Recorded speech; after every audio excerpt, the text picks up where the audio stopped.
She has been called the cheerleader for evil, the First Lady of Hell. She is Asma Fawaz Al Assad, the wife of Bashar Al Assad, the current president of Syria. She is the woman who stood by Assad's side even as Syria burned and was torn apart by civil war. British-born Syria's First Lady refused to leave the country and supported her husband and his regime as they bombed their country and starved their own people. The notorious Asma Al Assad enjoys untold luxuries of life, even as children were being gassed to death on the streets of Syria. Check out the First Lady of Hell and her lavish lifestyle. Asma Fawaz Al Assad was born Asma Akras in 1975 in Acton, West London. Both her parents are Sunni Muslims from the Syrian city of Homs, which is near an airbase bombed to smithereens on April 9, 2018. Asma graduated in 1996 with a degree from King's College London in computer science and French literature, and worked at Deutsche Bank Group as a hedge funds analyst. When Bashar's father, Hafez al-Assad, died in 2000, it was Bashar that succeeded his father and became president of Syria. Asma was then married off in secret to the 19th president of Syria, Bashar al Assad, in 2000, when she was 25. Many were surprised because no one knew of any courtship. Several believed that the union was to show the signs of a reformative government and to appease the Sunni community, which Asma belongs to. For Asma, it would be a golden opportunity to expand her name and live a life of untold riches. For her, it was all wealth and fame. She initiated several organizations and schemes. After their marriage, Asma resigned her job and began living in Syria with her despot husband, where she was instrumental in forming government policies and implementing various government organizations that contributed to the social and economic development of Syria. However, these stopped with the outbreak of civil war. She traveled throughout the country to meet and interact with the people and see how best to implement her policies. Her organizations included Furdus, that arranged microcredit, Shabab, to promote business skills among youth, Basma, to help those with cancer, Rawafid, cultural development, and many more. Her work earned her a spot among the world's most influential Arabs. She lived a lavish lifestyle. When civil war broke out, Asma's reputation took a different turn. She stood by her husband in support of his acts of horror against Syrians.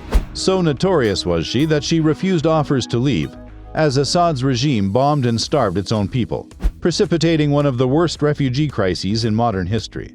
Even while Syria burned, Asma Al Assad and her husband enjoyed a lavish lifestyle, while children were being killed. Their most expensive property is the opulent palace in Damascus, estimated to cost $1 billion. The palace is just 10 miles from eastern Ghouta, an area where government forces were massacring innocent people accused of being rebels. Bashar al Assad's net worth. Asma's husband, the president of Syria, is regarded to be officially worth $1.5 billion, but that is hardly the case considering how the First Lady loves her luxurious lifestyle and spends millions. The onset of war in Syria and the hardline stance against Syrian dissenters came at a cost to the family when in 2011, President Barack Obama ordered sanctions against Bashar Assad in an effort to pressure his regime to end its use of violence against its people. The sanctions included travel bans and asset freezes. This, however, did nothing to stop the wealthy living. The Al Assad family reportedly controls 60 to 75% of the Syrian economy and has used this control to amass a vast fortune, with the entire Assad family estimated to be worth between $60 and $120 billion. This includes a huge portfolio of real estate, natural resources, jewelry, art, and much more. How she flaunted her wealth. As war progressed, Asma's reputation for standing by her husband's side earned notoriety. She soon began being called the First Lady of Hell, a term that was coined by journalist Joan Juliet Buck, who did a piece on Asma for Vogue. Once known as Syria's Princess Diana, Asma is now a reviled figure in her own country. She is even personally barred from entering countries in the European Union except for the United Kingdom, although it is unlikely she will ever return to it. $7,000 worth of shoes. Details of how the couple flaunted and spent millions while their country burned filtered out into the media. In 2012, a report in WikiLeaks brought out a feature revealing how the 42-year-old Asma Al Assad splurged $350,000 on 130 pieces of furniture after a year of civil war.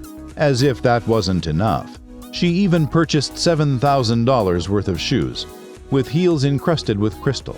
To avoid the sanctions, she would have her goods shipped to Dubai instead. A well-run PR operation for her image. Her billion-dollar mansion, commissioned in 1979, was designed by famous Japanese architect Kenzo Tange. It is said that one single room alone was fitted with 125,000 marble tiles, costing $10.6 million. What is odd is that the couple have hardly used their 340,000 square foot home that is located on a hill because it makes a strategic target for attack, especially by missile. Asma even continued appearing on social media with an Instagram account of over 100,000 followers. A Facebook page for the First Lady has almost 400,000 followers. She often depicted herself meeting with people in Damascus in what appeared to be well-orchestrated PR stunts. Asma's net worth by now was reported to be around $50 million. It was also reported that she had hired a top PR to mold her image. She loves designer goods. According to the reports, Asma's love of designer goods was well documented, including her love for spending as the people she purports to serve struggled economically. Thousands of dollars were allegedly spent on handmade furniture from Chelsea and jewelry, the paper claims. Purchases included a vase costing around $3,000. Asma knew she had money at her disposal. The fact that her country needed to more than anything else was hardly of consequence. She was given an offer to leave Syria. This is what she said. The fact that Bashar Al Assad had unleashed a reign of terror to stamp out rebellion, Asma was given an offer to leave the country, but she promptly refused. She was quoted as saying, "I've been here since the beginning, and I never thought of being anywhere else at all." She even admitted that she had been given the offer of leaving Syria, which included guarantees of safety and protection for her children and financial security as well. She refused, preferring to stand by Bashar in support of his violence. She even publicly denounced sanctions imposed on Syria by the West, saying it would only hurt citizens and no one else. Soon, incessant bombing reduced Syria to ruins. Jails were filled with political prisoners, and people were being tortured. But Asma preferred remaining silent. The fact that her husband's regime has taken the lives of more than 400,000 people and displaced 65 million did not worry her. With Syria completely immersed in war, Asma began appearing less frequently in the news. No one wanted to feature the First Lady of Hell.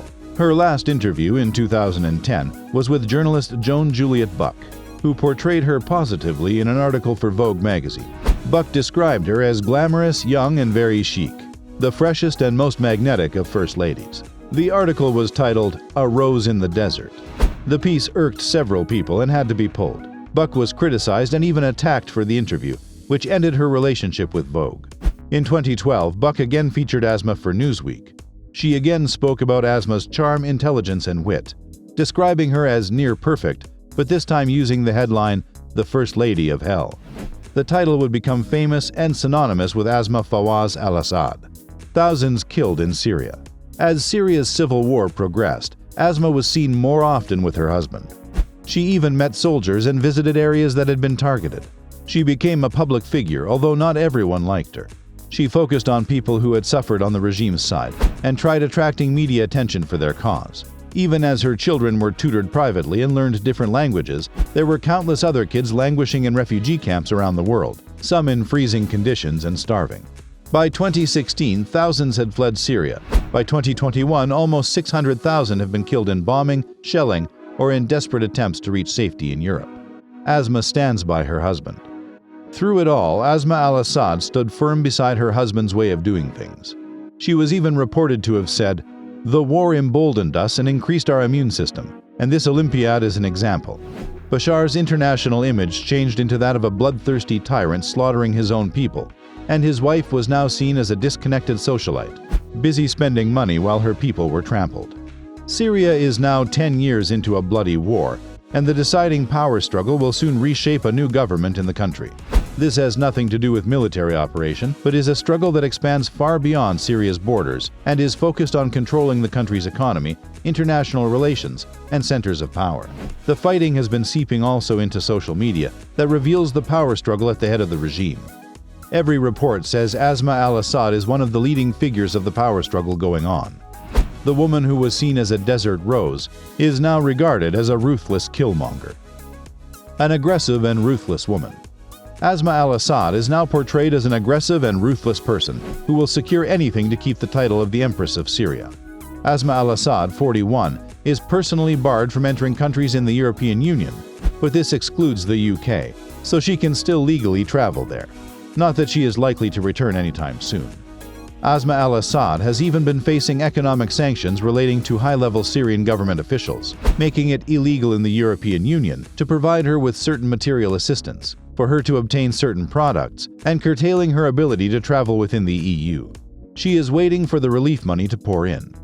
As per media reports, Asma knows that the global efforts to put Syria's economy back on its feet after the war are going to bring in hundreds of billions of dollars in international aid.